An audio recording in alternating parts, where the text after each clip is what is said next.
صعبت خير يا ولد السلام نمل بأشوفتان وتحقيقه أن شيءنا ما عن خوف بني آدم كبين لقى سمستي برجع بجاندو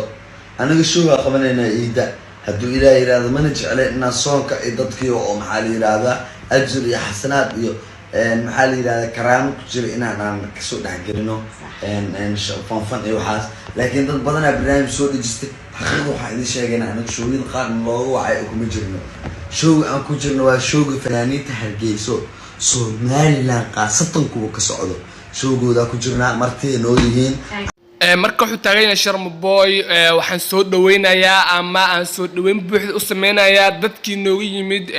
magaalada Hargeysa ama nooga yimid meelaha fofog sababta taa mar walba waxa qurux badan ama mar waliba aad u fiican in martida la sooro sida meesha ka aragto waxa joogo Najma Nashaad qofka kale geeska joogo waa Sharma Boy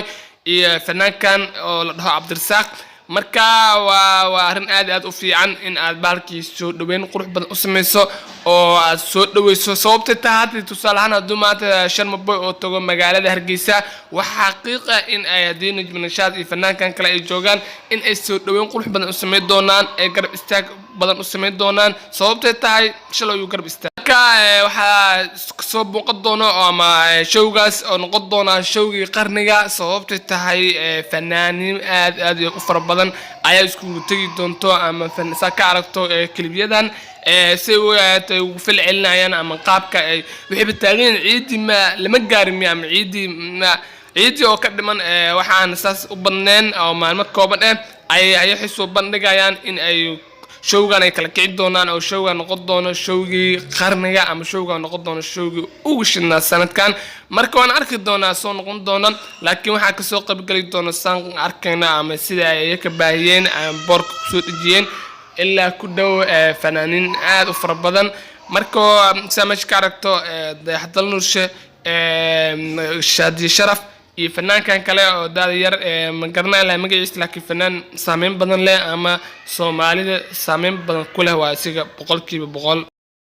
kama marma ay sina fanaankan loo Ismaaciil Arka fanaankii ku soo caan baxay dhankaas iyo magaalada Hargeysa fanaankan isagoo aan saameyn badan lahayn ama magaalada Muqdisho ka tagay isagoo aan caan ahayn ama dadka ay garaneen ama bulshada Soomaalida ay garaneen wuxuu ku soo laabtay isigoo ay Soomaalida garanayso isigoo dhankaas iyo Hargeysa ku soo sameeyay magac isigoo wax walba waqti oo galshay sababta taa waxaan waqti daagaliso ama juudiga galiso waa ka caana maalaysa waqti fog ku noqoto ama waqti gaaban ku noqoto marka isiga dhankaas iyo Hargeysa ayuu aaday وانا سيو حصون لابت اسماعيل ارك اللي سيو حنا بحي اسماعيل لها سيو حنا صون لابت اسماعيل ارك اللي marka wuxuu kamid yahay fanaaniinta la soo dhaweeyay oo isiga oo soo laabtay magaalada Muqdisho wuxuuna kamid noqon doonaa aan jecelahay oo sino boorka kamid ahaa in oo kamid noqon doono fanaaniinta oo dhankaas iyo showgaas loo kala kici doono showgaas ka qayb gali doono fanaanka xataa fanaanka ka soo qayb galaayo waxa ka soo qayb galaa YouTuber badan waxa ka soo qayb galaa TikTok san jecelahay laakiin waa أنا في عننا لو كلك عشوغاس وكما سنتي مقالك فيديو نولا قريت نوع سبتنا سبسكرايب صار